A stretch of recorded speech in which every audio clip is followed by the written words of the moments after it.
If you're new to the world of credit, you probably have some questions about how credit cards work.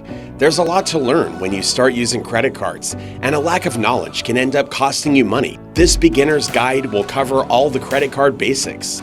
Welcome back to another episode of Living Fire. If you never want to miss an upload, make sure to subscribe to the channel. How do credit cards work? A credit card is tied to a credit account with a financial institution. When you use the card, you're borrowing money from the credit card issuer.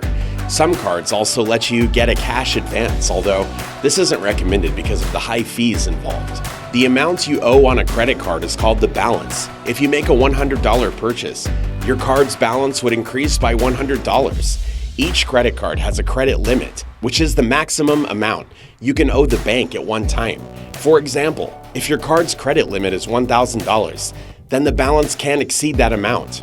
The difference between your credit limit and your balance is known as your available credit. So, if your card has a $1,000 credit limit and a $100 balance, the available credit would be $900. After you make a payment, you have more available credit to borrow again. For that reason, a credit card is considered a revolving line of credit. You can keep using it and borrowing from it, as long as you pay your bills and have credit available. Credit cards can be a convenient and more secure alternative to using cash or debit to make purchases. Credit cards can be a useful tool to help you manage your finances and build your credit history. Depending on the contract terms and your local jurisdiction, it may offer better fraud and purchase protection greater than a debit card. And unlike cash, if your card is lost or stolen, it can be easily replaced. So, what's the best way to use a credit card? We'll explore 4 ways you can use your card: build credit, earn rewards, pay down debt, and finance a purchase. We'll also give you some tips for using your card so that you can help avoid racking up unnecessary debt or negatively impacting your credit. Number 1, using a credit card to build credit. If you're new to using credit, getting such a card may be a good first step for you. There are 2 types of cards you can apply for: secured and unsecured. Secured cards require a deposit, which is often refundable. That's usually equal to your credit limit and will be used as collateral. Unsecured cards don't require collateral and are granted based on your credit worthiness. Secured credit cards often have less stringent application requirements than unsecured cards. Payment history for both types of cards is typically reported to the 3 major consumer credit bureaus. Making your payments on time and in full can help you establish a pattern of responsible borrowing and can help you boost your credit, whereas late payments can negatively impact your credit. Number 2, earn rewards. Credit cards can be a great way to earn rewards or cash back on purchases you'd be making anyway. There are a variety of rewards cards to choose from, including travel, hotel, airline, and cash back cards, to name a few. The type of card that's right for you will depend on the kind of rewards you want to earn, your lifestyle, and your spending habits. But a word of caution: if you opt for a rewards card or cashback credit card, several studies show that people who pay for their purchases with a credit card often spend more than those who pay with cash. So if you're going to use a credit card to earn rewards, you should try to only use your card to pay for items you'd normally buy anyway, and that you know you can pay off. Also, many rewards cards have an annual fee. If you won't earn enough rewards to offset the fee, it probably makes sense to opt for a different type of card. Number 3, pay down debt.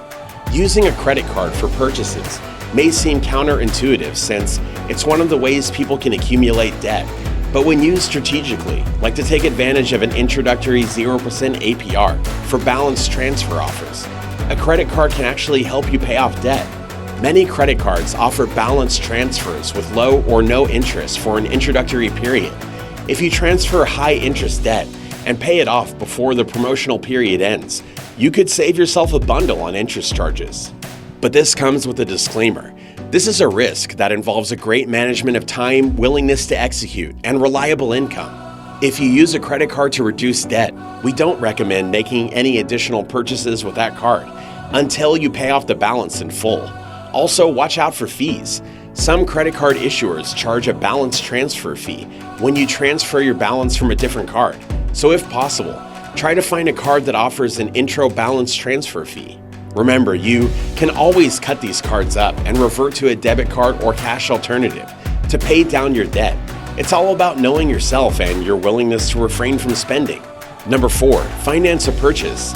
For the most part, a credit card isn't your best bet for financing a purchase since interest rates are typically high. But a card with an introductory 0% purchase APR can give you an opportunity to pay off a big purchase interest-free. If you're confident you can pay off the balance in full, and before the intro rate ends, using a credit card to finance a purchase may be a good option for you. Just be sure to carefully read the fine print of any credit card you use. Some credit cards offer deferred interest promotions, which means if you don't pay your balance in full before the offer ends, you could be on the hook for all of the interest that accrued during the promotional period. Other cards may only charge interest on the remaining balance, but it could still add up quickly. Using credit cards strategically. While a credit card can provide numerous benefits when used strategically, it can also lead to high interest charges, increasing debt, and a negative impact on your credit if you're not careful with how you use it. Here are a few best practices to help you keep your budget and financial health on track. Make your payments on time. Your payment history is one of the major factors that influences your credit. If you make your monthly payments late, it can negatively affect your credit scores, and you'll likely be charged a late fee. Pay your credit card bill in full and on time each month. Paying off your balance in full and on time can help you avoid incurring high interest charges. Remember, the best credit card is a balance-free credit card, but if you can't pay the entire statement, make sure to make at least the minimum payment on time and pay off the total amount due before using the credit card again. Finding yourself in this pattern is never a good thing, so if you do, we'd recommend finding alternative payment methods and going cold turkey on your credit card use. Buy only what you can afford to pay for with cash. This can help you avoid overspending and help you stick to your budget each month. Stay well below your credit limit. Your credit utilization ratio, the ratio between the total balance you owe and your total credit limits on all your credit cards, is one of the criteria used to calculate your credit scores. Typically, a low ratio has a favorable impact on credit scores, while a high ratio has a negative impact. Aim to keep your credit utilization ratio below 30%. The bottom line, there are as many benefits to keeping a credit card in your wallet as there are risks. When used strategically, credit cards can help you establish a solid credit history, earn rewards on everyday purchases, pay off high-interest debt, or obtain interest-free financing. The trick to using these benefits while maintaining healthy credit card use is to use them to pay for items you buy anyway, pay your bill in full and on time every month, and keep your credit utilization rate low. And with that, we've reached the end of this episode, all about what a credit card is and how to use it to your advantage. Do you have a credit card? Do you have a good credit history? If not, what are you going to do about it? Get involved and let us know in the comments section down below. If you enjoyed this one and found it helpful, remember to leave a like on the video and to subscribe to Living Fire for even more amazing videos just like this one. Thank you for watching, and we'll see you in the next one.